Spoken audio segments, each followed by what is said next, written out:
अगदी हॉटेलसारखं चमचमीत पनीर टिक्का मसाला करण्यासाठी बाउलमध्ये 2 मोठे चमचे घट्ट दही घेतलं, थोडीशी हळद, लाल तिखट, मीठ, एक मोठा चमचा तेल घातलं आणि हे असं फेटून घ्या. याच्यामध्ये पनीरचे मोठे मोठे तुकडे घालायचे, आवडीनुसार रंगीत सिमला मिरची आणि कांद्याचे काप घातले.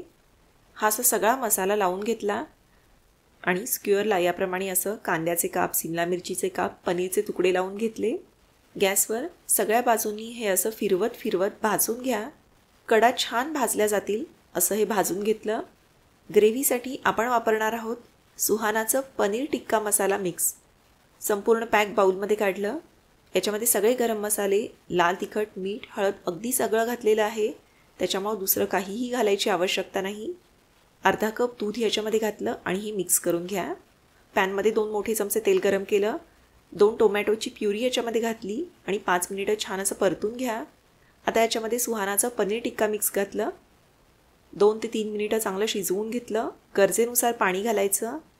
शेवटी भाजलेलं पनीर आणि भाज्या घातल्या. फक्त 2 ते 3 मिनिटं शिजवून घेतलं की अगदी हॉटेलसारखा चमचमीत पनीर टिक्का मसाला आपल्या घरच्या घरी तयार झाला.